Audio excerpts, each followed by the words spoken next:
Bismillah wa salatu wa salam ala rasulillah. Ravi de vous rencontrer pour ce premier séminaire. Je pense que vous avez dû recevoir le mail pour l'ensemble des séminaires. Il y en a pas mal cette année avant de reprendre officiellement la rentrée. Alors la rentrée, souvenez-vous, ce sera la première semaine de octobre, mais ça commencera en septembre, d'accord? Donc ne vous faites pas avoir. Vous avez également dû recevoir le mail officiel pour Bibliodine et mon prof d'arabe pour la rentrée de tous les niveaux. Alors cette année, alhamdoulilah, tous les niveaux sont ouverts aussi bien sur Bibliodine que sur mon prof d'arabe. Donc vous avez du niveau 1 jusqu'au niveau 5 pour les cours d'arabe et du niveau 1 au niveau 3. Nouveauté cette année où on va étudier deux nouvelles matières, l'histoire de l'islam, de la mort du prophète jusqu'à l'avènement des Omeyyades et aussi le tafsir, principalement des petites sourates. Vous avez vu également qu'il y aura en tout 3 séminaires, je crois, d'accord, 4 séminaires, excusez-moi. Le premier, ça va être celui qu'on va faire à partir d'aujourd'hui jusqu'à dimanche soir. Faites attention, il y a des cours le soir, donc vendredi soir, samedi soir et dimanche soir, toujours de 19h à 20h30, mais également samedi et dimanche matin, de 10h à 11h30. Donc on fait 5 fois 1 heure, comme j'expliquerai par la suite, ce qui nous permettra de revoir les grandes règles, aussi bien du niveau 2 que du niveau 3. Alors, on ne va pas bien évidemment voir toutes les leçons, c'est un programme de 2 ans, donc on n'a absolument pas le temps de revoir tout ça. On va simplement s'arrêter sur les principales règles de grammaire. Donc, vous allez voir qu'il y aura le condensé de la règle et ensuite, vous allez retrouver juste en dessous quelques petites questions liées à l'application de ces règles-là.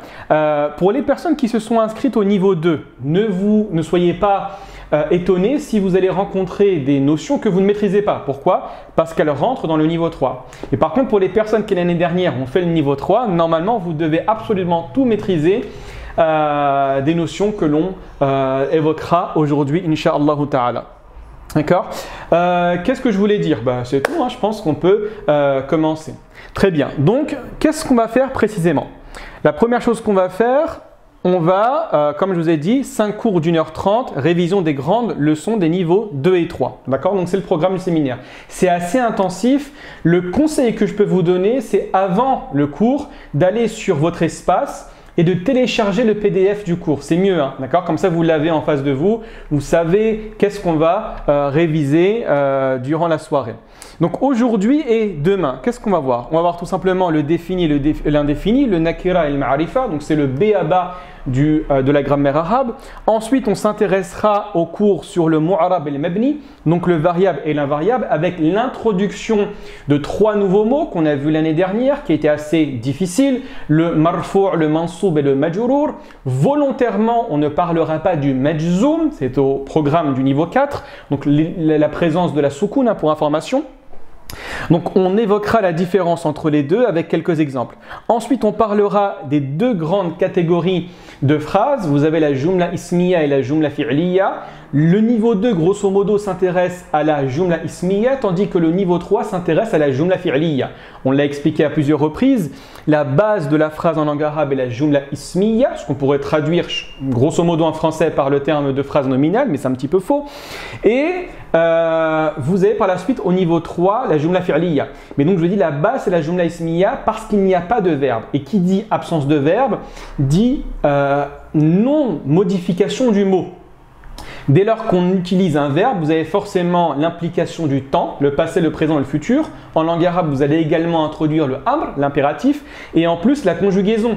Et la conjugaison en langue arabe est légèrement plus complexe que en français. Pourquoi? Parce que vous avez la distinction entre le masculin et le féminin. Dès lors qu'on s'adresse à quelqu'un, à la deuxième personne, on va dire enta pour un garçon, enti pour une fille. Donc, il y a une modification à apporter sur la conjugaison.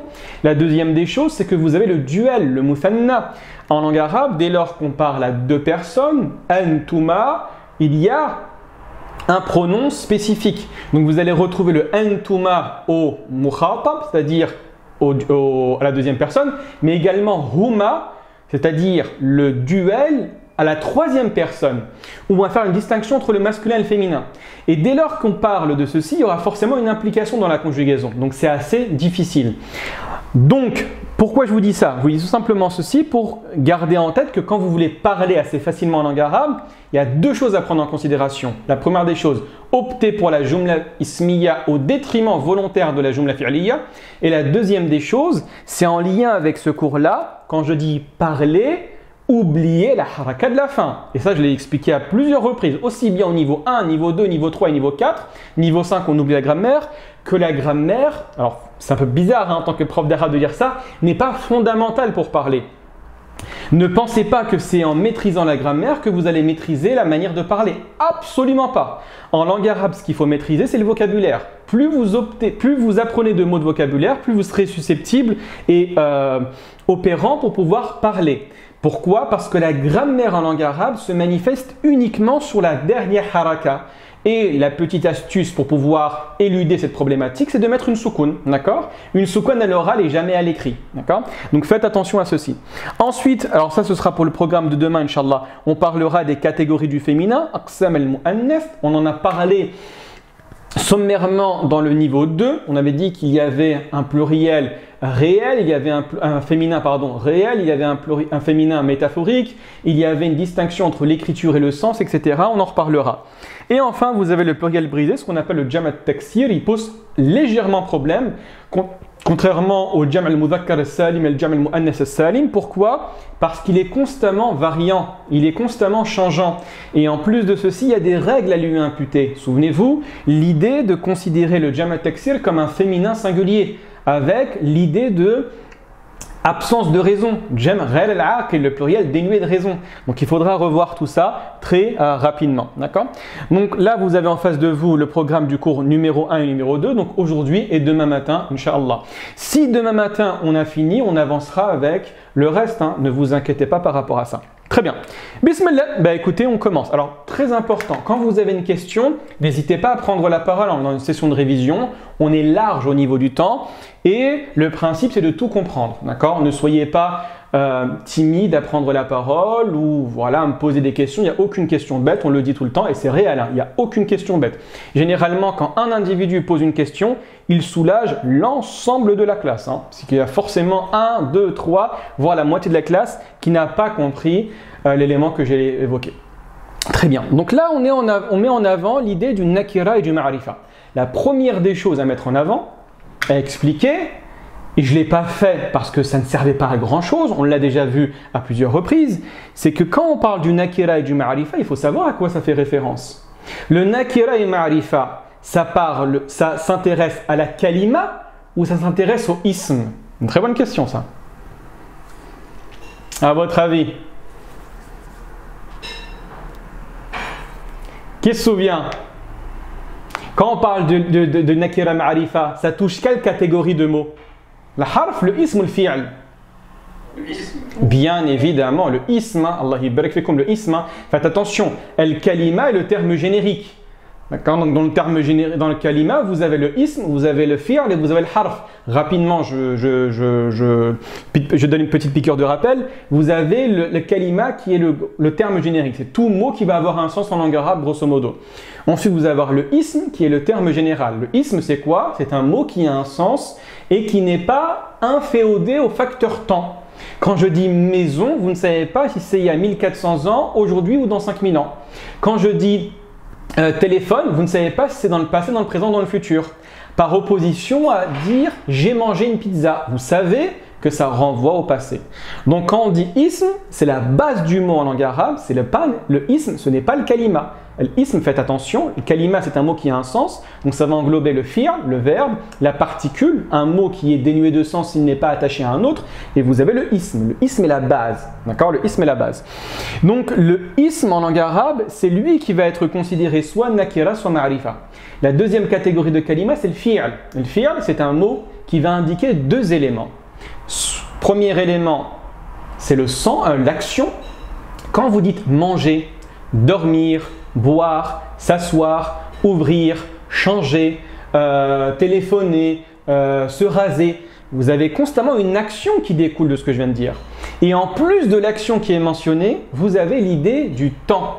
Un verbe est un terme qui s'inscrit dans le temps, passé, présent ou futur, obligatoirement. Obligatoirement, je parle en langue arabe bien évidemment, obligatoirement. L'infinitif en arabe n'existe pas. Quand vous dites akala, c'est du passé. Donc akala ya'kulu ou sayakulu ou bien kul, c'est les trois possibilités, passé, présent ou futur. Et enfin, vous avez les harf, qui en a pas mal en langue arabe, qu'il faut connaître et qu'on apprend au fur et à mesure. La grande catégorie, qui se souvient de la grande catégorie de huruf, de harf, qu'on a vu en langue arabe en deuxième année? On avait fait 2 cours sur ça. Les plus connus. J'ai entendu, je crois. Ah, il y a harf al-atf, ça c'est vrai, mais c'est en troisième année qu'on a vu. Avant harf al-atf, celle qui va impacter le mot avec une kasra après. Exactement, Allah yubarak fikum. C'est le harf al-jar, hein, le harf al-jar. Donc il y a harf al-jar, le pluriel huruf al-jar. Donc c'est ce qu'on appelle en français par le terme de préposition. Le fi, le min, le ila, le an, le kaf, etc. Donc le harf al-jar, c'est un mot qui n'a pas de sens s'il n'est pas attaché à un autre mot. Tu ne peux pas marcher dans la rue, croiser quelqu'un et tu lui dis fi pour dire dedans et ensuite tu pars. Ou tu dis ila et après tu pars. Ou tu dis min et ensuite tu pars. Il n'y a pas de sens qui apparaît. Il faut retrouver un mot par la suite. Donc voilà les 3 grandes catégories de mots qu'on retrouve en langue arabe. Donc le ism qui est la base. Ensuite vous avez le fi'l qui est nécessaire mais qui n'est pas à retrouver obligatoirement dans une phrase. Et vous avez la harf qui est secondaire. Très bien. Donc quand on parle du nakira et ma'rifa, c'est uniquement lié au ism. Tout ce que nous allons dire maintenant, c'est uniquement pour le ism, jamais pour le fi'l et encore moins pour la harf. D'accord? Donc faites attention. Alors peut-être qu'il y a des personnes qui se posent la question. Alors Khadija, tu as une question? Le tableau il est flou et c'est pas chez moi. Ah, le tableau il est flou? Attendez, je vais essayer d'avancer un tout petit peu. Voilà. C'est un peu mieux comme ça ou pas trop? Oui, c'est mieux. Ça va? D'accord. Alors, je vais, voilà. En tout cas, sur le côté, il y a l'image, c'est pas grave, hein, l'image ici. N'hésitez pas également sur votre espace à télécharger le PDF, hein, d'accord? C'est pour ça que, parce que je savais que ça allait être problématique par rapport à la vidéo, mais n'hésitez pas à l'avoir. Hein. C'est plus simple comme ça, vous l'avez en face de vous. D'accord? Très bien. Donc là, c'est le ism, c'est le nakira et c'est le ma'rifa. Ce que je viens de dire est fondamental. Ne vous trompez pas. Ne vous trompez pas. Très bien. Donc, quelle est l'utilité de ce cours? On peut se dire, mais pourquoi apprendre le défini, l'indéfini en langue arabe? La connaissance du défini et de l'indéfini est primordiale. Et c'est vraiment fondamental si vous ne voulez pas vous tromper dans la production de phrases. Pour la phrase nominale. Alors, quand on dit une phrase nominale en français, ça a un sens.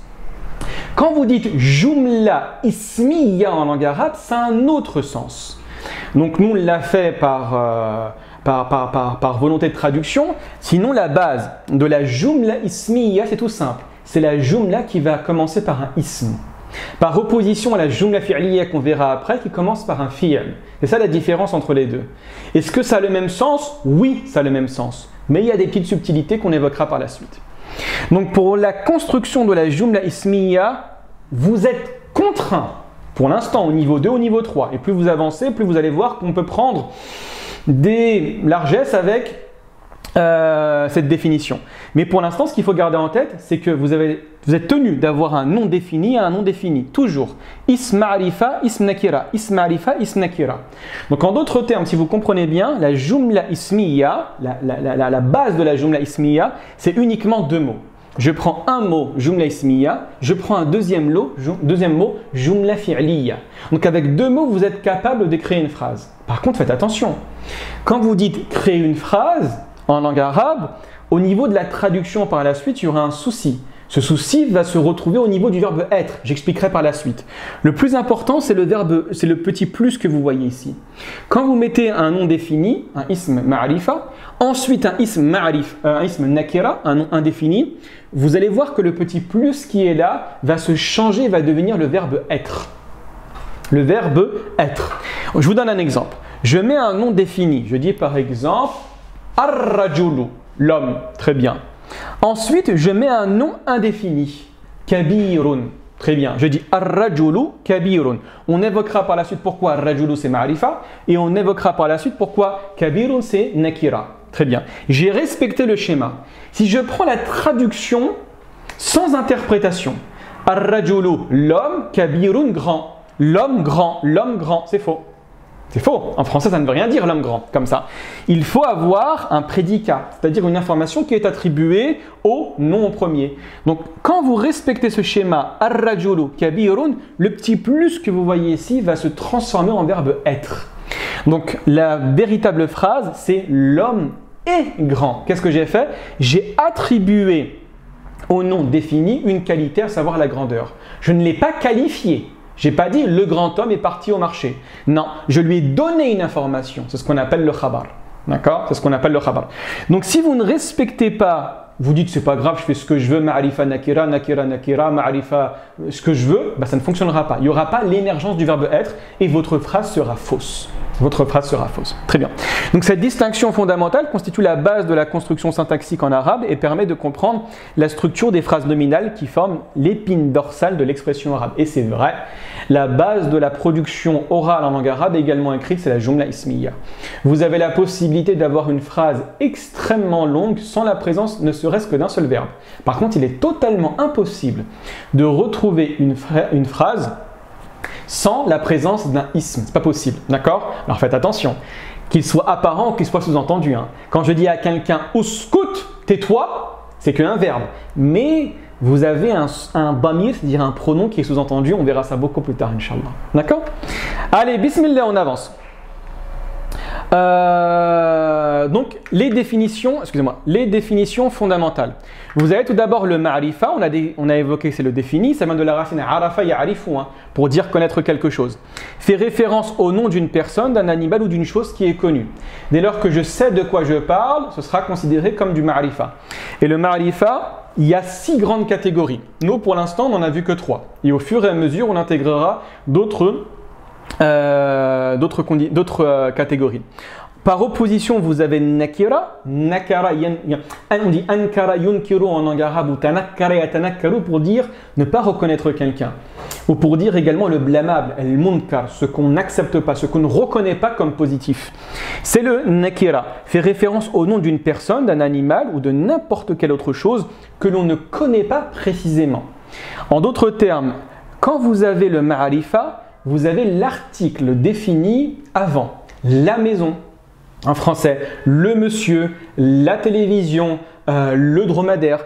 Par contre, quand vous avez un ism nakira, on le traduirait en français par un article indéfini, donc un ou une tout simplement. Un dromadaire, un micro, une souris, une tablette, un homme, etc. D'accord? Donc c'est ça la différence entre les deux. Vous avez ici el madarasa, vous avez ici anta. Anta c'est un damir, c'est un pronom, donc c'est considéré bien évidemment dans la catégorie du ma'rifa. Et là vous avez le terme madrasatun, donc une école. Vous avez rajulun, un homme. Donc vous ne savez pas précisément de quel homme on parle et de quelle école nous parlons. C'est simplement une école parmi les écoles du monde entier. Par contre quand vous dites l'école, généralement on sait de quelle école on parle. Très bien, on avance. Donc, comment créer le nom défini? Ça, c'était été, je crois, le 3e ou le 4e cours qu'on a vu. La première des choses, c'est extrêmement simple, c'est d'ajouter les lettres alif lam. D'accord? Rajouter le alif lam que vous voyez ici. La méthode la plus courante pour définir un nom. Vous avez le terme bayt, vous allez le changer par el baytu. D'accord? Tout simplement. Donc, si baytun, c'est une maison, el baytu, c'est la maison. Rajulun, ar-rajulu, el madrasatu. Al-ilahu, al-qamaru, al-shamsu, al-tiflu, al-yadu, al-wajhu, al-aynu. Dès lors que le mot commence par alif lam, il est considéré comme du ma'rifa. Deuxième catégorie de ma'rifa, ce sont les noms propres. Alors là, faites attention, que le nom propre ait alif lam ou qu'il n'ait pas alif lam, c'est pas grave. Tant qu'en français, tu l'écris avec une majuscule. À ce moment-là, il est considéré comme un ism ma'rifa. Donc, on le considérera comme du ma'rifa. Par exemple, Mohammed, Maryam, Zakaria, Eric, Khawla, Mecca, Bariz, Al-Madina, etc. Et enfin, la troisième catégorie que nous avons vue la dernière fois, c'était les pronoms personnels, donc ce qu'on appelle les damir. Les pronoms sont intrinsèquement définis. Pourquoi? Parce qu'ils, tout simplement, parlent d'une personne que nous connaissons. Quand je dis « il est à l'école », le « il », je sais de qui je parle. Quand je dis « nous sommes en classe », le « nous » renvoie à des personnes que nous connaissons. Quand je dis « elle marche pieds nus », je sais de qui je parle. Quand je dis « tu as acheté du pain. Ben, le tu renvoie à quelqu'un qui est connu. D'accord? Donc gardez bien en tête que dès lors qu'on trouve un ism qui commence par un alif lam, ou bien un nom propre, ce qu'on appelle un alam, souvenez-vous, ou bien un damir, donc ana, anta, huwa, hiya, hum, hunna, etc., c'est considéré comme du ma'rifa. Et donc, c'est éligible à être utilisé en première position dans une jumla ismiya. C'est ça la règle la plus importante. Dès lors que tu as un ism qui commence par alif lam, ou bien tu as un alam, ou bien tu as un damir, tu as la possibilité de commencer ta phrase avec ce terme-là. Et ne jamais commencer une phrase par une catégorie, pour l'instant, qui ne rentre pas dans ces trois explications que je viens de faire. D'accord? Très bien. On avance. Allez, bismillah. Ensuite, vous avez le nom indéfini. Donc, c'est l'opposition, c'est le nakira. Si ma'rifa veut dire défini, le nakira signifie l'indéfini. Quel est le signe du nakira? C'est le tanwin. C'est le tanwin. Le tanwin, qu'est-ce que c'est? C'est le doublement de la haraka. Un, in, an. Un, in, an. Donc, pour créer un nom indéfini, donc nakira, il suffit d'ajouter un tanwin. Un, an ou in à la fin du mot. Un exemple pratique. Un livre, on dira kitabun. Petit, sarirun. Beau, jamilun. Mosquée, masjidun. Main, yadun. Œil, aynun. Tête, ra'sun. Moustache, sharibun. Barbe, lihyatun. Et jusqu'à l'infini. D'accord? Aussi simple que cela. Par contre, faites attention. Je vous pose une petite question. Je prends le prénom Mohammedoun. Très bien. Mohammedoun porte une tanwin. Mais également, Mohammedoun, c'est un nom propre. Donc, Mohammedoun, il est nakira ou il est ma'rifa à votre avis? Il est ma'rifa. Pourquoi il est ma'rifa, dites-moi? Alam. Et c'est un alam, exactement. Donc là, exactement. Vous allez voir, et si vous êtes intéressé, vous pouvez retrouver la vidéo qu'on a faite dans la bibliothèque, qu'il existe en fait différentes catégories de tanwin. Il y a des tanwin qui n'indiquent pas le caractère indéfini du mot, d'accord, qui ont une autre fonction, qui ont la fonction par exemple de remplacer une lettre, ou qui ont la fonction de remplacer une phrase, etc. Ce qu'on appelle tanwin al-iwad. Donc, mais généralement, quand vous retrouvez une tanwin, c'est considéré comme un ism qui est nakira. D'accord? Donc la tanwin est la marque distinctive qui transforme un nom défini en nom indéfini, créant ainsi une nuance grammaticale essentielle. Donc en d'autres termes, c'est quoi la règle que je vais expliquer aujourd'hui? C'est que pour débuter la phrase, je commence par ma'rifa ou nakira? Ma'rifa. Très bien. Ensuite, je retrouve quoi? Ma'rifa ou nakira? Nakira. Allah barik fikum nakira. On commence par le ma'rifa. Le ma'rifa, je le reconnais par principalement trois grands signes. Le premier signe, c'est quoi? Alif lam. Très bien. Deuxième signe du ma'rifa. Alif lam, c'est vrai. Le deuxième signe, c'est quoi? Le alam, exactement, le alam. Et le troisième signe, ce sera quoi? Un damir. Est-ce qu'il existe d'autres possibilités? Bien sûr. Bien évidemment, on les verra au fur et à mesure. D'accord? Ensuite, on bascule à la deuxième place. On va retrouver le nakira. Et le mot qui est au nakira, comment je le reconnais? Tanwin. Tanwin, Allah barik fikum, Allah barik fikum. Maintenant, vous êtes d'accord avec moi que qu'est-ce que je dis? C'est la règle constante ou bien il existe des exceptions? Il y a des exceptions. Bien évidemment, bien évidemment. Heureusement qu'il existe des exceptions. Hein. D'accord? Ça ne fonctionne pas toujours de cette manière-là. Vous avez le premier verset du Coran, Alhamdulillahi. Donc vous avez Alhamdu, très bien, c'est un ism ma'rifa. Et ensuite vous avez Lillahi. Lillahi, c'est pas un ism nakira. D'accord? Mais c'est bien le khabar. D'accord? Vous avez également la possibilité de retrouver Ar-rajulu at-taqiyyu, par exemple. Donc là, vous avez le premier mot ma'rifa, le deuxième mot ma'rifa, premier mubtada, le deuxième est khabar. D'accord? Donc ne soyez pas étonnés si dans certaines configurations de phrases, ceci n'est pas respecté. D'accord? Ne soyez pas choqués. Très bien, on avance, Allah barik fikum. Très bien. Donc exemple de phrase nominale, Ibrahim mashhourun. Très bien, Ibrahim mashhourun. Donc le Ibrahim que vous voyez ici, il est bien ma'rifa parce que c'est un alam. Mashhourun, c'est bien un nakira. Donc il y a le tanwin. Donc vous voyez ici, il y a deux mots. En respectant les deux mots, il y a le verbe être qui se manifeste. Et j'avais dit Ibrahimu al-mashhouru quelle serait la nouvelle signification de la phrase? Ibrahimu al-mashhouru. Ok. C'est vrai, mais là, en français, comment on le traduirait? Exactement. Ibrahim le célèbre ou bien le célèbre Ibrahim. Effectivement, c'est ce que vous avez dit. En d'autres termes, soit on aurait dit Ibrahim le célèbre ou bien le célèbre Ibrahim est rentré à la mosquée. Ibrahim al-mashhouru dakhal al-masjid. Ibrahim al-mashhouru. Je veux dire, le prophète Ibrahim est grand. Je veux dire, Ibrahimu al-nabiyyu kabirun. Donc vous voyez ici que je n'ai pas respecté la structure ma'rifa nakira. Donc le verbe être n'apparaît pas. Et quand le verbe être n'apparaît pas en arabe, la phrase est considérée comme défaillante. Elle est considérée comme bancale. À partir de quand on arrive à considérer que la phrase est bancale, qu'elle est défaillante? C'est quand l'auditeur va chercher à poser une question parce qu'il n'a pas compris l'ensemble de la phrase. Quand je dis Ibrahim est un prophète, je peux me taire. Quand je dis Ibrahim le prophète, très bien, Ibrahim le prophète, qu'est-ce qu'il a? Il est dans le Coran, il est grand, il est mort, il est où? Tu vois? Donc il y a une absence d'informations complémentaires. Donc ta phrase n'est pas valide. Vous avez ici par la suite At-tiflu kabirun, l'enfant est grand. D'accord? Très simple. Le mot tifl commence par alif lam, kabirun, tanwin.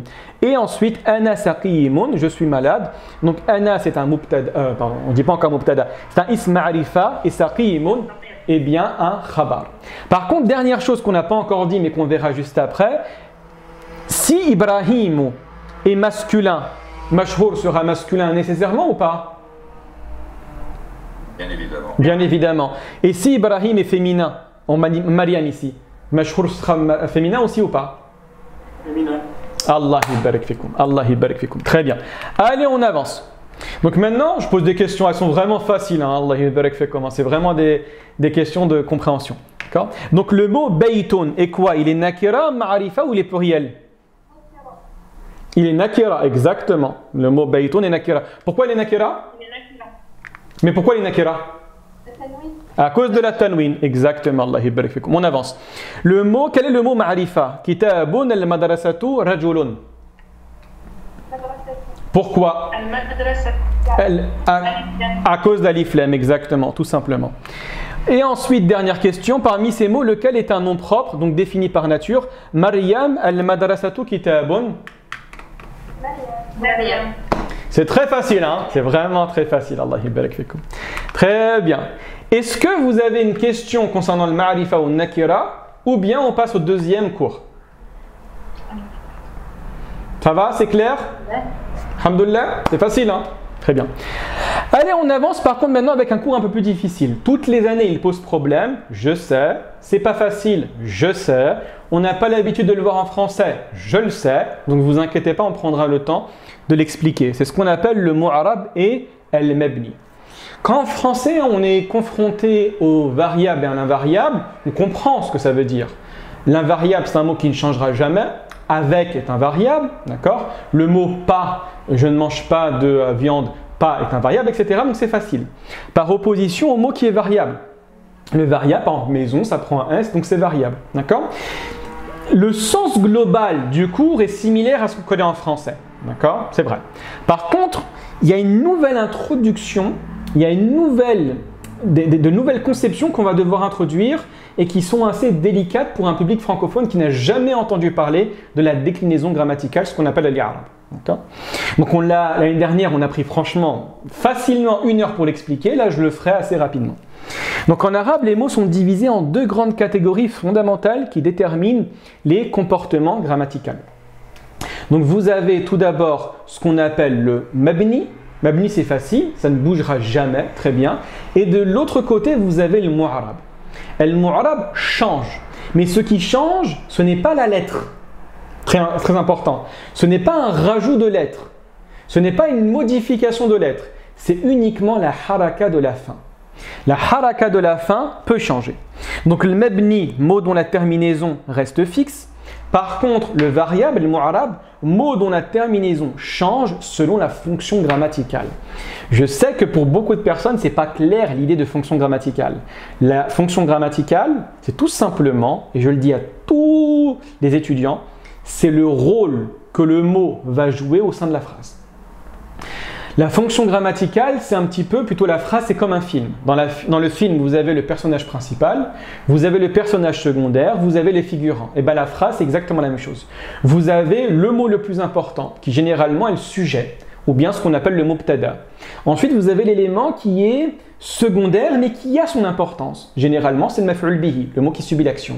Et enfin, vous avez tous les figurants, qui vont donner de la consistance au film. Et par contre, dans la phrase, ce sont des éléments facultatifs qui donnent davantage de précision. C'est le mot qui va répondre à la question « Pourquoi ?» Je me suis levé par respect, complément circonstanciel de manière. Je suis rentré en pleurant, le complément circonstanciel d'état, ce qu'on appelle le hal. Le mot qui va répondre à la question également « Où ?» D'accord ? Je suis assis sur la chaise. Le mot qui va répondre à la question « Quand ?» J'ai acheté mon pain après le déjeuner. D'accord ? Donc ce sont des mots facultatifs. C'est ça la fonction grammaticale. C'est le mot que c'est le rôle que le mot va jouer au sein de la phrase. En français, je dis bien en français, la fonction grammaticale est généralement comprise par l'emplacement du mot. Quand je dis le chat mange la souris, c'est le chat qui fait l'action de manger la souris. Par contre, si j'inverse, je dis la souris mange le chat, tu sais que c'est la souris qui mange le chat. Par rapport à quoi ? L'emplacement du mot au sein de la phrase. En langue arabe, ce n'est pas ça. En langue arabe, ce qui définit la fonction, c'est-à-dire que le rôle du mot au sein de la phrase, c'est quoi ? C'est quoi ? La terminaison, la haraka. C'est la haraka de la fin, exactement. C'est la haraka de la fin, barakallahu fikum. Donc, ce qu'on a dit l'année dernière, c'est facile quand vous comprenez comme ça. Quand le mot porte une dhamma, ça c'est vrai dans un nombre important de cas, mais pas dans tous les cas. Quand le mot porte une dhamma, le mot, il fait l'action ou il subit l'action ? Il fait l'action. Très bien. Quand le mot porte une fatha, généralement, qu'est-ce qu'il fait ? Il subit l'action. Donc dans la phrase, si je la traduisais en arabe, pardon, le chat mange la souris. Le chat porte une dhamma ou une fatha ? Très bien. Et la souris porte une... La souris porte quoi ? Une fatha. Allah barak fik. Le chat porte une dhamma et la souris porte une fatha. Et dès lors que je vais retrouver un mot qui se loge après une particule, lui il porte une kasra. Voilà les trois grandes harakat. Dhamma, fatha, kasra. Est-ce que c'est tout le temps le cas ? Absolument pas. Mais pour une grande partie des cas possibles, c'est exactement ce que je viens d'expliquer. Dhamma, je fais l'action. Fatha, je subis l'action. Kasra, je me trouve après une particule. Donc marfou', mansoub, majrour. C'est des termes clés qu'il faut maîtriser. D'accord ? Donc regardez bien, le variable, ce qui est en bas, le mu'arab est le mot dont la fin se modifie à cause de la fonction grammaticale qu'il adopte. Ces modifications grammaticales se nomment al-i'rab. C'est ça l'i'rab pour information. Araba en langue arabe, ça vient de la clarté. Donc le fait de mettre la haraka, c'est donner de la clarté à la phrase. Quand je dis par exemple, je vous donne un exemple simple. Je vais dire qatala ar-rajul al-mar'a. Qui me traduira en français la phrase ? J'ai pris une phrase problématique exprès. Qatala ar-rajul al-mar'a. L'homme a tué la femme. Ah, ça vous avez réfléchi en français. Ah, c'est vrai ou pas ? Moi, j'ai pas mis les harakat. J'ai dit qatala ar-rajul al-mar'a. Si je veux être extrêmement précis, c'est peut-être l'inverse. Ah oui. L'homme a tué.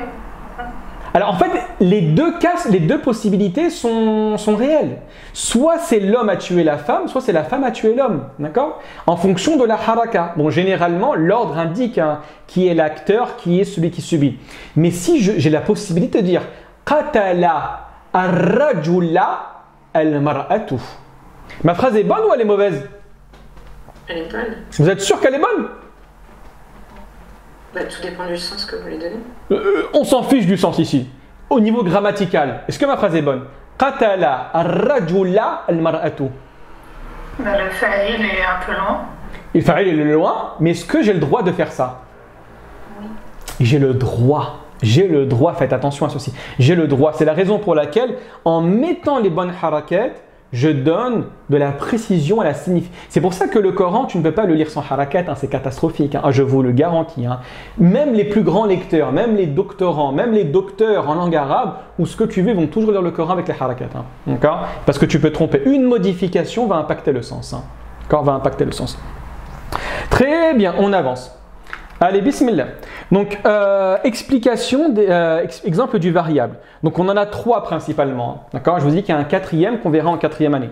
Donc, observons comment le nom Saïd change selon sa fonction dans la phrase. Vous avez la première phrase, j'espère que vous voyez bien, désolé, j'ai avancé un petit peu comme ça. Sa'a, qui veut dire courir. Sa'a, Sa'idun. Donc, vous voyez que Sa'idun ici porte une dhamma ou une fatha ? Une dhamma. Donc il fait l'action ou il subit l'action ? Il fait l'action. Il fait l'action. Donc en d'autres termes, il est ici fa'il. On verra ça plus tard. Mais quand le mot porte une dhamma, le mot, la fonction, plutôt pas la fonction, la catégorie dans laquelle il va se loger, c'est le marfoua. D'accord ? C'est le marfoua. Ensuite, vous avez la phrase du dessous. Ra'aytu sa'idan. J'ai vu sa'idan. Sa'idan ici il est comment ? Dhamma, fatha ou kasra ?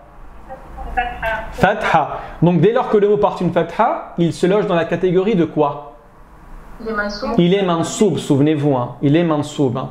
Et généralement, quand le mot porte une fatha, il répond à quelle question en langue arabe ? À quoi ou à qui ou quoi. D'accord ? Donc en d'autres termes ici, j'ai vu Saïd. Saïd fait l'action, il subit l'action. Il subit l'action. Non, il subit l'action. Oui, effectivement, il subit l'action. Saïd, c'est pas lui qui voit, il est vu. Donc il est maf'ul bihi en français, il est COD. D'accord ? Et enfin, vous avez la dernière phrase, Sallamtu ala Sa'idin. Sa'idin. Pourquoi Sa'idin porte une kasra ici ? Parce qu'il est après le harf. Exactement, parce qu'il est après une harf al-jar. Et après une harf al-jar, le mot devient majurur. Voilà les 3 grandes catégories. Sa'idun marfou', sa'idan mansoub, sa'idin majrur. Très bien. Maintenant, peut-être le passage le plus important de tout ce que je vais dire, ou plutôt à intérioriser jusqu'à la fin de vos études en langue arabe. Très bien. Moi, je suis dans ma chambre comme ça, j'ai envie de faire mes devoirs de langue arabe et j'ai envie de parler un petit peu en langue arabe avec une personne qui comprend absolument pas le français. Et j'ai envie de dire que j'ai vu Saïd. D'accord ? Mais tu sais plus si Sa'idun, Sa'idin, Sa'idan. Qu'est-ce que tu fais ? Tu mets une sokone. Non, tu sais pas qui. Tu as oublié en fait. Est-ce que c'est Sa'idun, Sa'idan ou Sa'idin ? Tu t'en fiches, tu mets rien. Voilà. Bon, je vous. Non, mais c'est pas grave. Je vous jure que c'est vrai. Parce qu'en fait, c'est comme quand tu fais du vélo. Quand tu penses, je vais tomber, je te jure, tu vas tomber. D'accord ? Donc en fait, tu t'en fiches, tu ne te poses pas la question. Tu as envie de parler, il faut que ça sorte. Donc tu dis Ra'ayt Saïd. Voilà, c'est bon. Et vous savez que vous avez des dialectes différents en langue arabe littéraire. Quand je dis l'arabe, ce n'est pas le dialectal qu'on retrouve actuellement, qui est catastrophique. Hein, d'accord ? Vraiment, dans la langue arabe littéraire, vous avez des dialectes. Vous avez l'Ouratul Hijaz, vous avez l'Ouratul Bani Tamim. Vous avez également l'Ouratul Rabi'a, d'accord ? Prenons le cas de Rabi'a, eux ils ne mettent pas les harakas à la fin. Donc ils vont toujours dire Sa'a Sa'id, Ra'aytu Sa'id, Sallamtu ala Sa'id. Ils ne se cassent pas la tête. Nous on fait comme Rabi'a, on ne se casse pas la tête, d'accord ? Et pourquoi je vous dis ça ? Parce qu'en fait quand vous réfléchissez trop à la harakat, tout d'abord ça fait trop pompeux quand vous parlez. Je vous garantis, moi je vous parle vraiment en arabe. Hein. Vous parlez comme ça à quelqu'un dans un pays arabophone et tu lui parles comme ça. Afwan ayyuha ar-rajulu, laqad ra'aytu sa'idan fi hadha al-makani hadha as-sabah. Il va dire arrête s'il te plaît mon ami, viens, parle tranquillement, c'est pas la peine d'en faire trop. D'accord ? Je dis tout simplement comme ça. Je dis afwan ana ra'ayt sa'id fi hadha al-makan. Il va dire ah mashallah ra'ayt sa'id fi hadha al-makan. Allah yibarak fik. Tout simplement. D'accord ? Donc mettez la harakat uniquement quand vous êtes sûr de la bonne harakat. Quand vous avez un doute, vous ne mettez rien, c'est pas grave. D'accord ?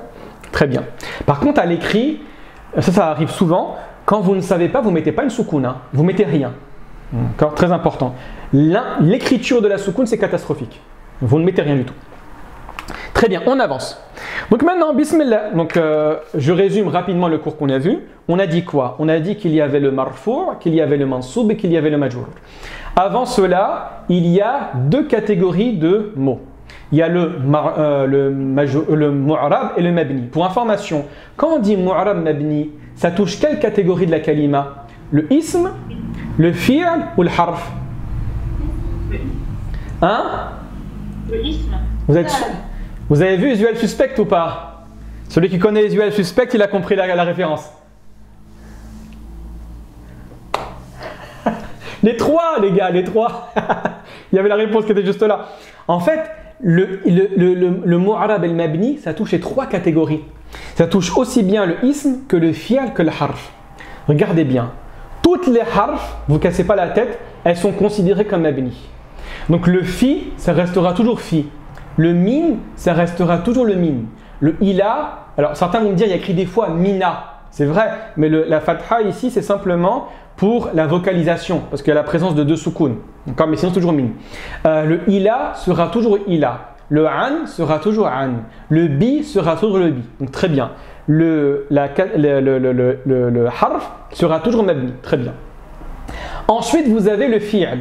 Le fi'l, prenez-le comme ça, par défaut, il est mabni. Mais par contre, et on l'a vu en troisième année l'année dernière, le fi'l al-mudari', est-ce qu'il peut être mansoub?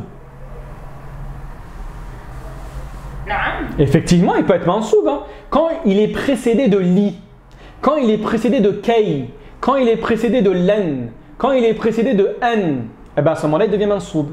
Donc, il va porter une fatha. Donc, souvenez-vous, alors pour les deuxièmes années, c'est pas grave si vous ne comprenez pas, hein, ce sera le programme de troisième année, Inch'Allah. Mais vous avez le fi'l mudari', donc le verbe qui est au présent, qui a la possibilité de changer. Initialement, il a une dhamma, il est marfou', mais il peut basculer au mansoub. Et il peut basculer également en troisième catégorie qu'on appelle le majzoum et qu'on verra en quatrième année. D'accord? Très bien. Et ensuite, le ism, lui, c'est là les deux grandes catégories. Vous avez aussi bien du mabni que du mu'arab. D'accord? Donc ne vous trompez pas dans la classification. Très bien. Donc testez vos connaissances. Dans la phrase Ja'a Sa'idun, le mot Sa'id est quoi? Il est marfou', mansoub ou majrour? Marfou'. Il est marfou'. Pourquoi? Comment vous savez qu'il est marfou'? Il y a un dhamma. Il y a une dhamma. C'est ça la réponse. Hein. C'est à cause de la dhamma. D'accord? Et souvenez-vous l'analogie qu'on avait donnée l'année dernière. On avait dit que le marfou', le mansoub et le majrour, ça peut être assimilé aux religions. Vous avez le christianisme, le judaïsme et l'islam. D'accord? Et chaque religion va avoir son propre signe. Dès lors que tu vois un homme dans la rue avec une croix, tu ne cherches pas à sonder son cœur. Tu vas dire directement, tu as une croix, tu es dans la catégorie du christianisme. D'accord? Tu vois un homme dans la rue qui a une kippa, directement, tu vas le mettre dans la catégorie du judaïsme. D'accord? Et bien, c'est exactement la même chose pour l'instant que vous devez faire avec la classification des mots. Très bien. Dhamma, fatha, kasra. Je ne me casse pas la tête. Je prends le début de la Fatiha jusqu'à la fin de la Fatiha. Alhamdulillahi Rabbil Alamin, Ar-Rahmanir Rahim, Maliki Yawmiddin, etc. Je prends tous les mots et ensuite, je leur dis tous les mots qui se terminent par une dhamma dans la catégorie marfoua, tous les mots qui se terminent par une fatha dans la catégorie mansoub, tous les mots qui se terminent par une kasra dans la catégorie majrour. Vous allez avoir peut-être 50% de bonnes réponses, hein, mais vous allez avoir des bonnes réponses. Est-ce que vous allez avoir des mauvaises réponses? Bien évidemment que vous allez avoir des mauvaises réponses. D'accord? Parce qu'il y a des personnes qui se disent non, moi j'ai mis la kippa uniquement par respect. Quand on voit les premiers ministres ou certains présidents rentrer dans des synagogues et porter la kippa. En apparence, il est juif, mais dans les faits, il ne l'est pas. D'accord? Donc c'est un signe extérieur qui n'indique pas une réalité. Vous avez des mots comme ça. Alhamdulillahi Rabbil Alamina. Al-Alamina. Il a une fatha à la fin, mais il n'est absolument pas mansoub. Ici, il est majrour. D'accord? Donc faites attention à ne pas tomber dans le piège. On avance, Allah barik fikum. Ensuite, vous avez dans la phrase Ra'aytu Sa'idan. Sa'idan est quoi? Il est marfou', mansoub ou majrour? Mansoub, exactement. Vous avez le verbe ici, Ra'aytu. Ra'aytu. Il est marfou', mansoub ou majrour? Ah, il est mabni, bien évidemment. Il n'est pas marfou'. Hein. Vous avez dit, faites attention. Ra'aytu, c'est du passé. On a dit que le verbe passé en langue arabe, il est mabni. Donc là, C'est une faute. D'accord? Faites attention. D'accord? Et c'est un petit peu faux ce que j'ai dit, hein, parce que le tout c'est à part. Hein, mais c'est pas grave, parce que c'est trop complexe. Le thé, c'est le fa'il. T'as dit quoi? Le thé, c'est le fa'il. Tu m'as eu, Allah barak fik, c'est vrai. Le ta c'est le fa'il, hein, mais il n'est pas marfou à cause de la dhamma. D'accord? Ici il n'est pas marfou, mais tu as raison. Hein. En fait, ici le damir, il est de ce qu'on appelle en arabe fi mahal. Oh, c'est trop compliqué. Il est fi mahal al-rafa, mais c'est pas à cause de la dhamma. D'accord? C'est à cause d'autre chose. C'est très bien, Allah barak fikum. On avance.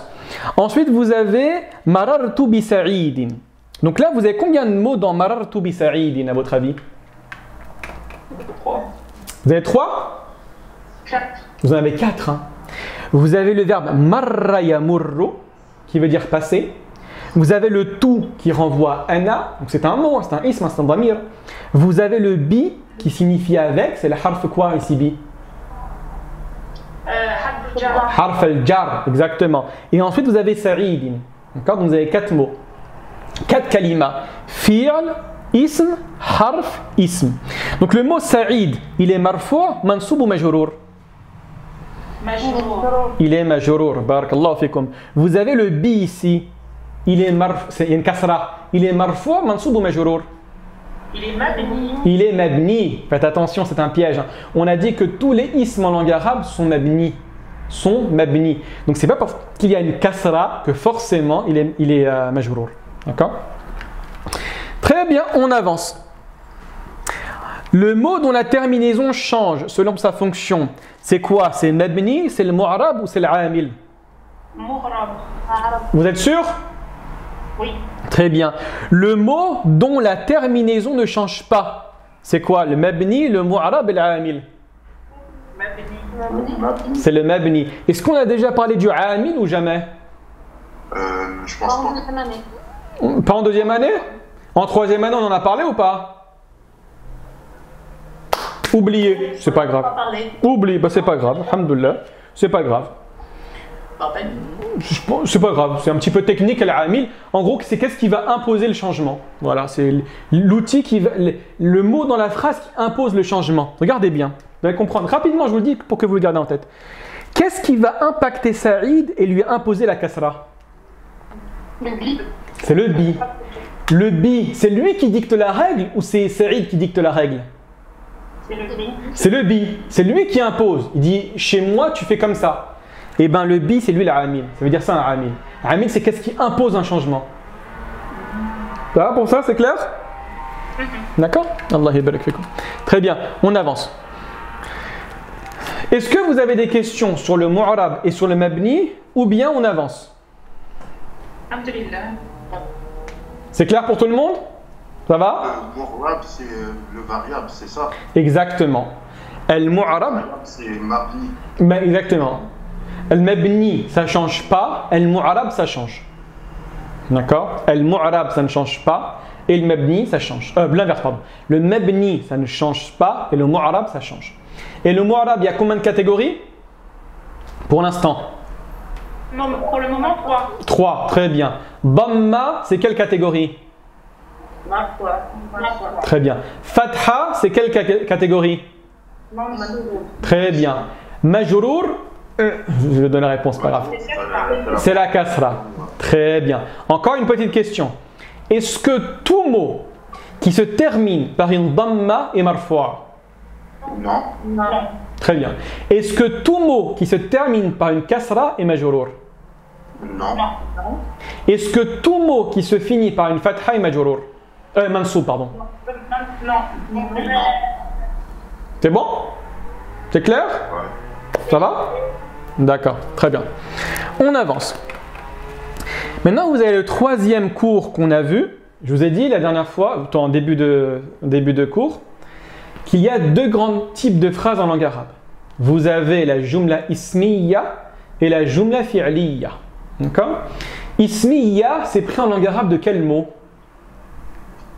Ism. Ism. Fi'liya, c'est pris en arabe de quel mot? Très bien, de fi'l, effectivement, de fa'ala. Ism, c'est le nom. Fi'l, c'est le verbe. Très bien. Regardez bien, ça c'est une petite technique pour vous permettre de créer de nouveaux mots. Et ça marche tout le temps en langue arabe. Hein. Vous prenez un mot, n'importe lequel qui vous passe par la tête, à la condition que ce soit un ism bien évidemment, et à la fin vous lui mettez un ya avec un shadda. C'est ce qu'on appelle le ya al-nisba. C'est pour créer l'adjectif. Si par exemple, al-hatif, c'est le téléphone, al-hatifiyu, c'est téléphonique. D'accord? Si bab, c'est la porte, babiyun, c'est le portique. Si yad, c'est la main. Bon là il faut rajouter un waw parce que c'est pas grave. Yadawiyun, c'est quoi? Shay'un yadawi. Manuel, exactement. Si la ayn, c'est l'œil. Ayniyun, c'est quoi? Visuel, exactement. Ou oculaire. Si anf, c'est le nez. Anfiyun, c'est quoi? C'est quoi? Olfactif. Olfactif, effectivement. Si c'est bon, vous avez compris? Vous avez compris? Si insan, c'est l'être humain. Insaniyun, c'est quoi? L'humanité. C'est dans le sens humaniste. Hein. C'est humain, dans le sens, on va dire, c'est un procédé humaniste. On va dire, هذا عمل إنساني. D'accord? Donc ça aide énormément pour pouvoir créer l'adjectif. Et le petit conseil, plutôt le petit aveu que je dois vous faire, ça marche tout le temps. Tout le temps ça marche. D'accord? Donc faites-le si vous êtes des fois coincé. Très bien. Donc vous avez la jumla ismiya et la jumla fi'liya. La jumla ismiya, c'est tout simplement, et cette définition, vous devez la garder en tête. C'est la jumla qui va commencer par un ism. D'accord? Je regarde trois phrases qui sont en face de moi. Très bien. Tu commences par un ism, jumla ismiya. Tu commences par un fi'l, jumla fi'liya. Tu commences par un ism, jumla ismiya. Il n'y a pas d'autre secret. Hein. C'est aussi simple que ce que je viens de dire. Est-ce qu'il existe des exceptions? Bien évidemment. Bien évidemment. D'accord? Mais la règle générale, c'est ce que je viens de dire. Quand le premier mot est un ism, jumla ismiya. Quand le premier mot est un fi'l, jumla fi'liya. D'accord? Très bien. Donc on va voir les deux catégories de phrases. Est-ce que vous avez une question plutôt avant que j'avance? Ça va? Très bien, on avance. Donc les types de phrases. Vous avez la phrase nominale. Bon, je l'ai écrit comme ça, mais partez du principe que ce n'est pas la véritable signification de la jumla, de la phrase nominale en français. Commence par un mubtada. Ça, c'est le terme technique que vous devez connaître. Le mubtada, c'est le premier mot de la jumla ismiya. Et tout à l'heure, on avait dit dans la jumla ismiya qu'il y avait un ism ma'rifa et un ism nakira. Puisque la jumla ismiya commence par le mubtada. Le mubtada, il est ma'rifa ou il est nakira? Il est ma'rifa. Très bien. Pour l'instant, c'est obligatoire ou c'est pas obligatoire? Pour l'instant, c'est obligatoire. Pour l'instant, c'est fondamental, c'est obligatoire. Ne cherchez pas midi à 14h. Ne cherchez pas à faire évoluer la règle. Ne cherchez pas à créer une phrase à partir du français. Non, mais moi j'ai envie de dire un homme est grand. Donc je vais dire rajulun kabirun. Non, ta phrase est fausse. Allez, khlas, tu ne te casses pas la tête. D'accord? Donc tu fais exactement pour l'instant comme on t'a appris. Et après, tu auras la possibilité de modifier. Et par la suite, vous avez un khabar. Donc le khabar, il vient en première position ou en deuxième position? En deuxième position. Et tout à l'heure, on a dit que le khabar, ça vient de la racine en langue arabe, akhbara yukhbiru, pour dire informer. Donc le mubtada, ça vient de la racine bada'a, parce que c'est le mot qui va débuter la phrase. Et ensuite, vous avez le khabar. Le khabar, c'est une information que tu juxtaposes au mubtada qui va lui transmettre une information. Donc le khabar est une information qui est donnée au mubtada, tout simplement. D'accord? Donc la base du mot, c'est le mubtada. C'est à lui qu'on va donner une information. Et le khabar, il est ma'rifa ou il est nakira? Il est nakira. Faites attention. Ah oui, le khabar est nakira. C'est-à-dire qu'il a une damma ou il a une fatha? Il a une damma.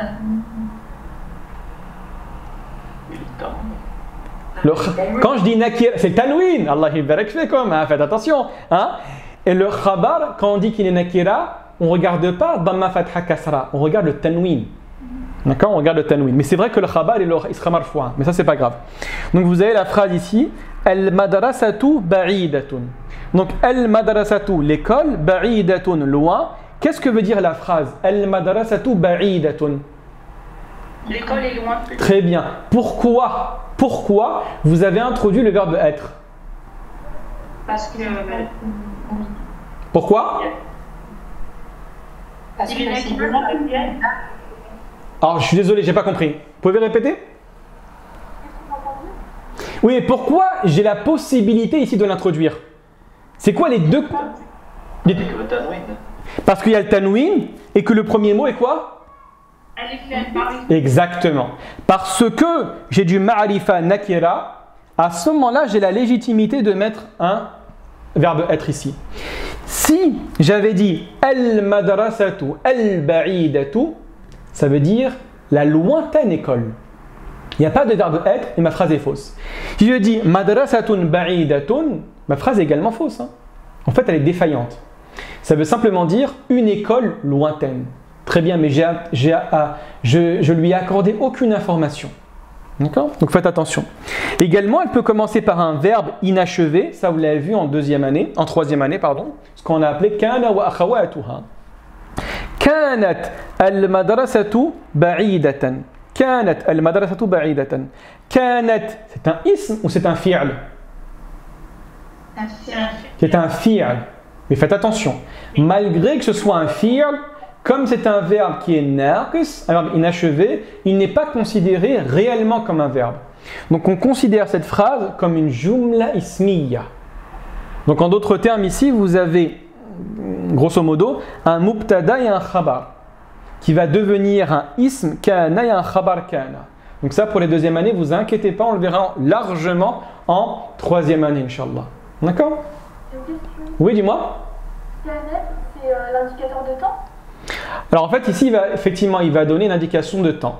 Effectivement. D'accord?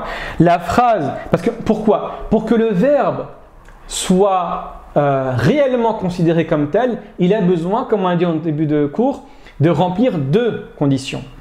L'action et le temps. L'action et le temps. Quand tu dis kanat al-madrasatu ba'idatan, kana ne donne absolument aucune information d'action. Il donne simplement une signification temporelle. Qu'est-ce qui fait kana? Il renvoie toute la phrase au passé. Donc ce n'est pas considéré comme un verbe réel, c'est considéré comme un verbe défaillant. Donc à ce moment-là, il ne remplit pas les conditions du verbe, donc il ne rentre pas dans la jumla fi'liya. Ça va, c'est clair? Allah barak fik. Allez, on avance. Donc maintenant, vous avez la phrase verbale qui est juste là, la jumla fi'liya, commence par un verbe, très bien. Ensuite, on retrouvera le sujet, contrairement à ce qu'on connaît en français. Et ensuite, vous avez un complément éventuel.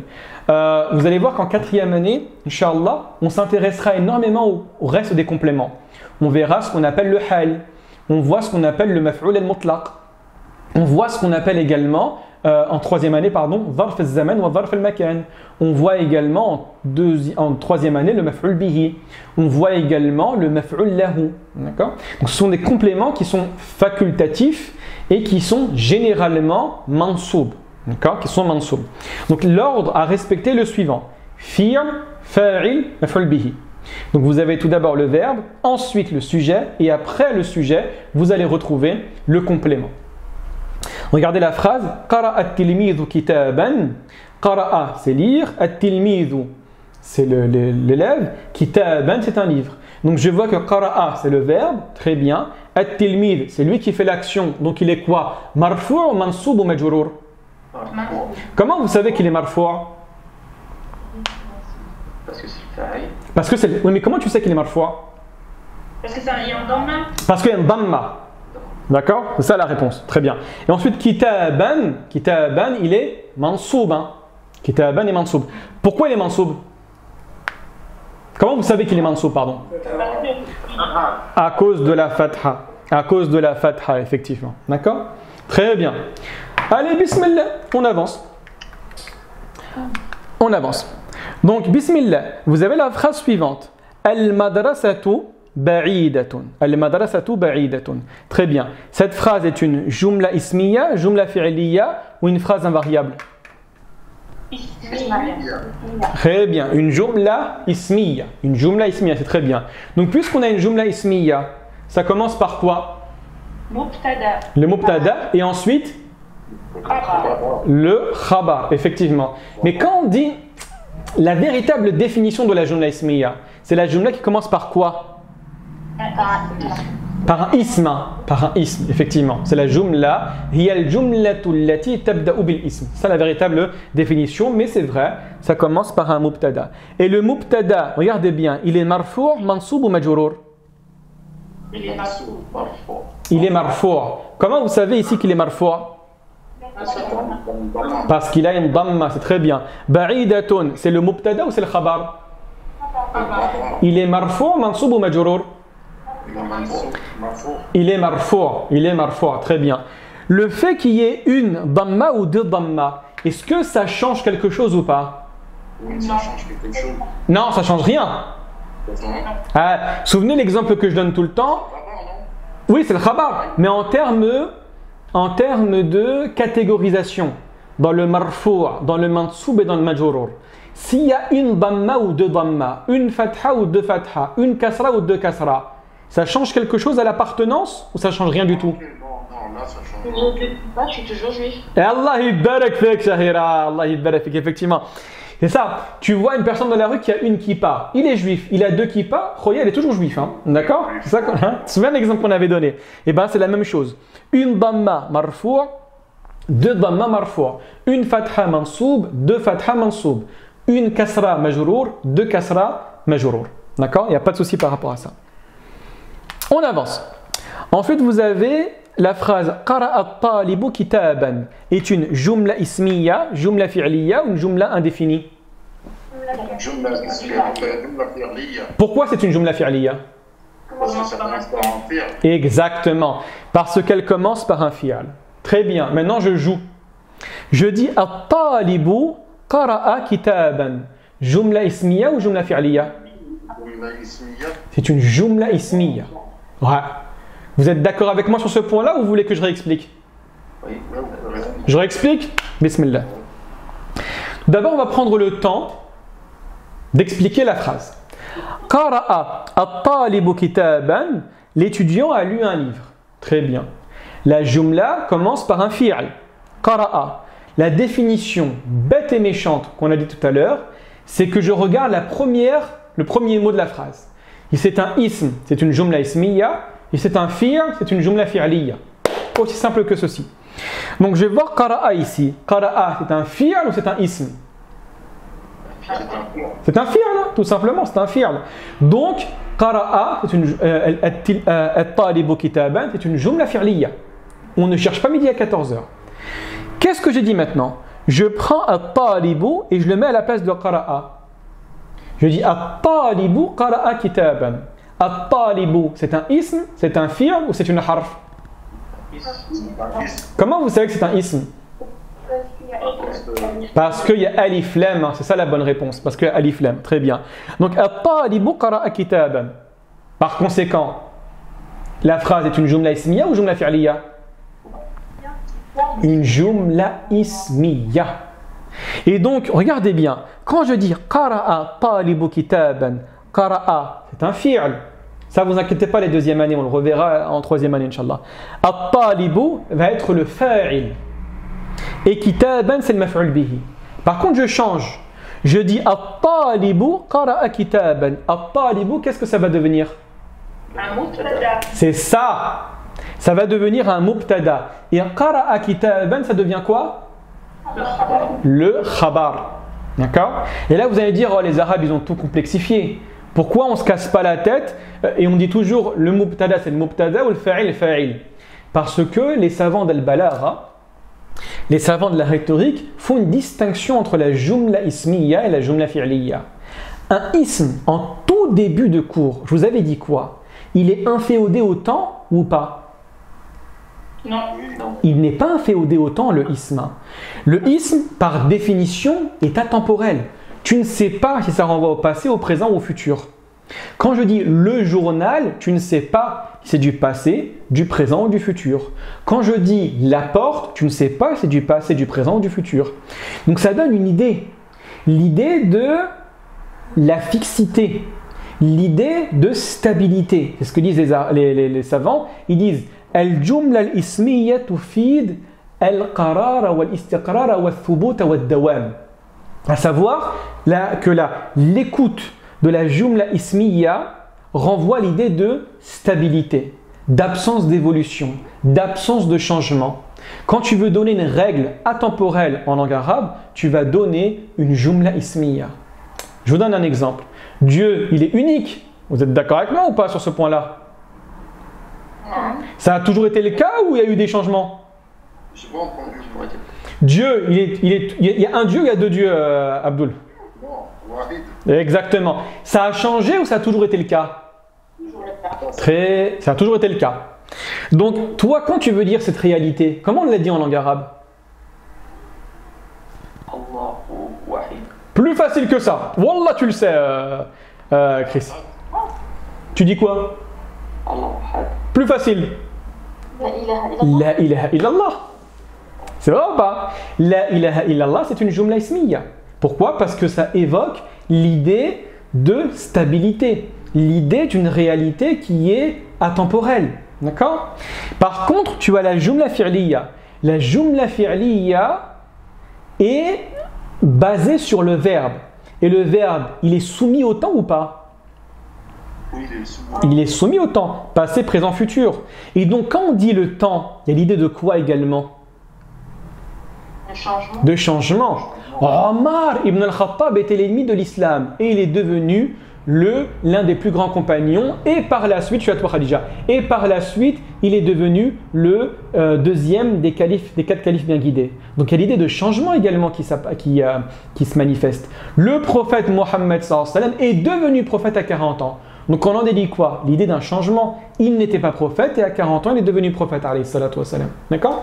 Donc les savants vous disent que la jumla fi'liya tufid at-tajaddud wal-huduth. À savoir que ça évoque l'idée d'une répétition, mais également de l'émanation d'un nouvel élément après son absence.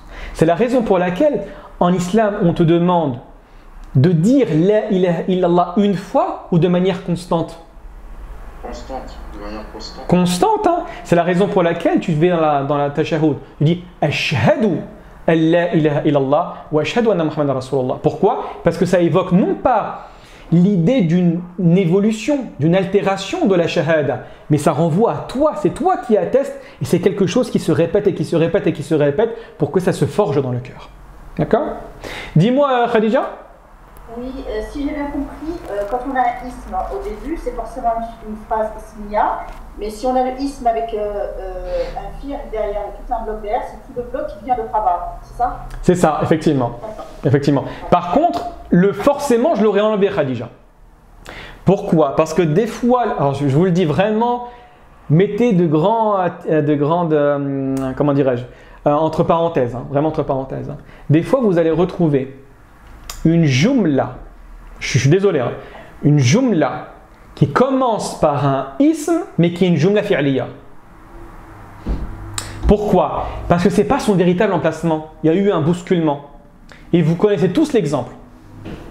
Bismillahirrahmanirrahim, alhamdulillahi rabbil alamin, arrahmanirrahim, maliki yawmiddin, iyyaka na'budu wa iyyaka nasta'in. On prend que iyyaka na'budu. Iyya, oubliez-le, c'est pas grave. Le ka, c'est quoi? C'est un damir, exactement, Julien. Allah barak fik. C'est un damir. C'est lequel damir? C'est un damir muttasil. Vous vous souvenez, l'année dernière, muttasil, munfasil. C'est un damir muttasil. C'est quoi son damir munfasil à ka? C'est ant, Abdul. Ah, Allah barak fik. C'est anta, exactement, c'est anta. D'accord? Anta, c'est un ism. C'est un fi'l ou c'est une harf? C'est un ism. C'est un ism. Hein? Donc la phrase Iyyaka na'budu, c'est Anta na'budu. Anta na'budu. D'accord? C'est avec une grosse faute, hein, mais c'est pas grave. Hein. Donc c'est une jumla ismiya ou une jumla fi'liya? Non. Exactement. Le problème c'est quoi? C'est qu'en fait il y a eu une inversion des mots qui a été opérée. La base, c'est na'buduka. C'est na'buduka, na'budu anta. Mais comme Dieu a voulu mentionner l'exclusivité en commençant par le maf'ul bihi, iyyaka na'budu, on considère cette phrase comme une jumla fi'liya parce que le véritable sens de la phrase, c'est na'budu, nous adorons anta na'buduka. D'accord? Donc des fois, la règle n'est pas respectée. En espérant que c'est clair pour tout le monde. Ça va pour tout le monde, c'est clair? Alors, dis-moi, Fatou. ça veut dire qu'à chaque fois que un verbe il est relié à un damir, c'est une jumla ismi. Non, pas à chaque fois. Pas à chaque fois. Quand par exemple je te dis Ra'aytuki, je t'ai vu. Ra'aytuki. D'accord? Ra'aytuki, c'est une jumla ismiya ou jumla fi'liya? Fi'liya. Ah, fi'liya à 100%. Hein. Ici, c'est une jumla fi'liya à 100%. D'accord? Mais c'est seulement ici le procédé. Vous vous souvenez le premier cours qu'on a vu en deuxième année? On avait fait la classification des 3 grandes disciplines. On avait dit qu'il y avait le nahu qui s'intéresse à tout ce qu'on est en train d'expliquer, la fonction du mot au sein de la phrase, et donc quel haraka accorder au mot. Ensuite, vous avez le sarf, la morphologie, la construction du mot, et enfin, vous avez le balagha, la rhétorique. Et on a dit que la rhétorique, qu'est-ce que c'était en définitive? On s'intéresse à la justesse du propos ou à la beauté du verbe? À la beauté du verbe. À la beauté du verbe. Et des fois, on avait donné cet exemple-là, que pour manifester la beauté de quelque chose, il fallait passer par l'interdit. Vous vous souvenez l'exemple que j'avais donné l'année dernière? Quand Oui. l'individu qui pénètre dans la maison, qui est en feu, le policier lui a dit « n'entre surtout pas ». Là, si tu entres, tu commets un délit ou tu commets n'importe quoi, tu commets quelque chose d'interdit. Il dit « oui, mais il y a mon chat à l'intérieur ». Il rentre, il y a une poutre qui tombe sur lui, il récupère le chat in extremis, et là il y a une fuite de gaz, il y a une explosion, et il sort, au moment où il sort, il y a une explosion avec le chat. Tout ce que l'homme a fait, il a contredit la parole du policier. Le policier est le représentant de l'autorité. Mais malgré cela, c'est très beau ce qu'il a fait. Même le policier l'applaudira. D'accord? Donc en d'autres termes, il est passé par de l'interdit pour manifester de la beauté. Et je vous avais donné 2 exemples qui même dans la législation musulmane autorisent des fois, ça peut coupez pas ici, hein, parce que sinon vous n'allez pas comprendre, qu'il y a des fois certains interdits qui sont réalisés et qui restent beaux malgré ceci. J'avais donné l'exemple, c'est la règle, hein, at-ta'addub awla min al-imtithal fi ba'd al-mawaqif, à savoir que le respect devance le respect de l'ordre dans certains cas de figure. J'avais donné le cas par exemple d'Abou Bakr quand il a dirigé la prière, le prophète sallallahu alayhi wa sallam est arrivé derrière lui et lui a dit poursuis la prière. Abou Bakr a refusé. Il s'est rétracté, c'est le prophète sallallahu alayhi wa sallam qui a pris sa place. Quand tu regardes juridiquement cette action, tu la considères comme une entorse à la parole du prophète. Le prophète a dit fais quelque chose. Abou Bakr a dit non. Pourquoi? Pour manifester la beauté. La deuxième des choses, c'est quand le prophète a demandé pendant Sulh al-Hudaybiyah à Ali d'effacer le nom Rasulullah et de le remplacer par Ibn Abdillah. D'accord? Quand Suhail ibn Amr a refusé de signer le pacte. Et Ali a refusé. Et le prophète a demandé, montre-moi où est écrit Muhammad ibn Rasulullah pour que je l'efface. Ali également a refusé. Mais ce n'est pas un refus avec une intention de rébellion. C'est un refus pour manifester la beauté de quelque chose. D'accord? Donc faites attention à ceci. Très bien. On avance ou c'est clair?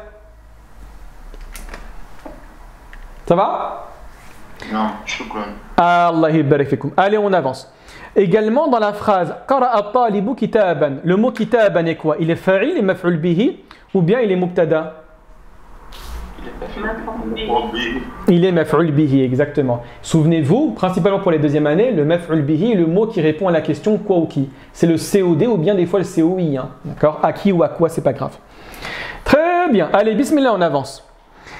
Enfin, la phrase Kanat al-madrasatu kabiratan. La phrase, je ne la traduis pas en français, pardon, est une phrase, une jumla fi'liya, une jumla, mince, pourquoi j'écris ça? Une jumla ismiya ou bien une phrase indéfinie? C'est une jumla ismiya, effectivement. On peut croire qu'en apparence, parce que kana c'est un fi'l, que c'est une jumla fi'liya. Mais là, c'est une jumla ismiya. C'est une jumla ismiya. Très bien. On avance. Dans la phrase suivante, al-jawwu jamilun. Le mot jaw est quoi? C'est le mubtada, c'est le khabar ou c'est le maf'ul bihi? Mubtada. Vous êtes tous d'accord que c'est le mubtada? Tout le monde est d'accord que le jaw c'est le mubtada? Non. Exactement. Regardez là, même si on comprend, vous savez c'est quoi le jaw? L'air. Voilà, c'est le climat, hein, c'est l'ambiance, hein, l'ambiance, le climat, etc. D'accord? Le temps, effectivement, dans le temps, dans le sens climatologique. Hein. Donc, al-jaw jamilun. D'accord? Donc là, on voit que al-jaw, c'est effectivement le mubtada. Pourquoi? Parce qu'il est en première place. En plus d'être en première place, il est marfou à cause d'une dhamma. Et en plus, il est ma'rifa. Jamilun, c'est bien le khabar, parce qu'il est nakira et il est marfou. Donc vous avez le mubtada et le khabar et vous n'avez pas de maf'ul bihi. Dernière petite question, est-ce qu'on peut retrouver dans une jumla fi'liya, dans une jumla ismiya, un maf'ul bihi? Jumla ismiya de maf'ul bihi. C'est possible ou c'est pas possible? Oui. Vous êtes sûr? Et si on peut, effectivement. Vous vous souvenez tout à l'heure quand on a évoqué At-talibu qara'a kitaban. Vous avez, là c'est un petit peu complexe ce que je vais dire, c'est principalement destiné aux troisième année. Hein. Mais si je commence At-talibu c'est le mubtada. Très bien. Donc qu'est-ce qui vient après le mubtada? C'est le khabar. Le khabar ici sera qara'a kitaban. Donc qara'a kitaban c'est un bloc. Ce bloc, c'est lui le khabar. Mais le bloc, tu as besoin de le défaire. Et tu vas dire, bah, dans ce bloc qui est le khabar, je retrouve également à l'intérieur une jumla fi'liya. Donc je veux dire que qara'a, c'est le fi'l et kitaban, c'est le maf'ul bihi. Donc il est possible, c'est pour ça que j'ai dit qu'on ne doit pas dire que la jumla ismiya est une phrase nominale. On doit simplement dire que la jumla ismiya, c'est la phrase qui commence par un ism, tout simplement. D'accord? Très bien, on avance et je crois qu'on est arrivé à la fin. Très bien. On arrive à la fin, alhamdoulillahi rabbil alamin. Est-ce que vous avez une question ou là tout va bien? Ça va? Allah barik fikum. Bah écoutez, on va s'arrêter là. Demain, on se donne rendez-vous à 10h, Inch'Allah ta'ala. On avancera, on aura un peu plus de cours, hein, parce que là, au tout début, on a fait une petite présentation. N'oubliez pas en amont de télécharger. C'est mieux de le télécharger, comme ça vous l'avez. Il sera disponible normalement demain matin, Inch'Allah ta'ala. Et on avance avec des cours de cette akabila. D'accord? Bah écoutez, barakallahu fikum pour votre présence. Est-ce qu'il y a des questions avant que je quitte ou tout va bien? Oui, il y a des questions. Vas-y, commence Abdul. Il y aura des, comment ça s'appelle? Il y aura des examens, tu as dit l'année prochaine. Alors ça, j'en reparlera à la fin du mois, Inch'Allah. Quand on fera la présentation de Bibliodine et mon prof d'arabe, effectivement, cette année, contrairement aux années précédentes, il y aura des examens. Effectivement, il y aura des examens. Il y aura un partiel dès qu'on finira à la moitié de l'année. Donc c'est principalement, je crois, début février, je crois, ou fin janvier, je ne me souviens plus, et un à la fin de l'année. Et franchement, je vous le dis de vous à moi, hein, n'ayez pas peur, hein, mais il sera dur. Hein. Je vous jure qu'il sera dur. Pourquoi? Pour vous imposer la révision. Vraiment, que ce soit dans les bibliodines ou sur mon prof d'arabe, hein, il y aura un examen. Ouais, franchement, c'est mieux. Allah barik fik. Dis-moi, Sarah, tu as une question? C'était ça, comme ça, ça. Les cours qu'on fait la session, il y aura des replays ou pas? Alors, je réponds à la première question. Effectivement, le replay il sera disponible sur la plateforme, d'accord. Donc normalement demain, Inch'Allah. Normalement demain, le temps de faire le montage, etc. Okay. Et la deuxième question, c'était savoir on était combien par classe à peu près? Ça dépend des niveaux. Franchement, ça dépend des niveaux. Mais généralement entre 20 et 30. Hein. Entre 20 et 30. Des fois un petit peu moins. Hein. Franchement, des fois quand on est niveau numéro 5, on est environ peut-être entre 5 et 10, voire maximum 15. Bon, on l'a déjà fait qu'une fois, niveau 5, l'année dernière on ne l'avait pas fait. Voilà. Après, ce qu'il faut savoir, c'est qu'il y a le cours, mais ensuite, il y a les... comment dirais-je? Il y a le travail qui se fait tout au long de la semaine. Hein. Généralement, on ne donne pas trop la parole en cours. D'accord? Je ne veux pas trop qu'on pose trop de questions. Les premiers cours, il y aura toujours beaucoup de questions. Après, on essaie de réguler au fur et à mesure. Mais généralement, même si vous êtes plus, on fait le cours, première heure, grammaire, deuxième heure, expression écrite, expression orale, et ensuite tout le reste se fait directement sur la plateforme avec les exercices, etc. S'il y a quelque chose qu'on n'a pas compris, on passe directement par la plateforme et moi je me ferai un plaisir de répondre directement. D'accord? Allah barik fik. Dis-moi, c'est Rachid. Oui, salam alaikum. Comme salam, Rachid. Je veux savoir, est-ce que le son que tu as, il n'est pas top? Je voulais savoir si c'était moyen d'améliorer le son. Pas de souci, oui, effectivement. Parce que là, je l'ai mis directement depuis. J'ai pas branché le micro. D'accord? Wallah, j'ai complètement oublié. Et le micro, Khoya Rachid, il est juste là. Wallah, je ne l'ai pas branché. Demain, je le brancherai, Inch'Allah ta'ala. D'accord? Allah barak fik, Rachid. Est-ce que quelqu'un d'autre a une question? Ben écoutez, barakallahu fikum pour votre présence. Et moi, je vous dis demain matin, Inch'Allah ta'ala. D'accord? Portez-vous bien et à demain, Inch'Allah. Ah, comment? C'est le niveau 2 aussi demain? Demain, là pour l'instant, c'est que la révision, jusqu'à dimanche soir, que la révision du niveau 2 et du niveau 3. D'accord? Et lundi, faites attention, il y aura pour les niveaux 4 et niveau 5, où on expliquera un poème de Ibn al-Qayyim, Inch'Allah. Ok. D'accord? Jazakallah khairan. Allah yajazak, Allah yabarak fik Zahra.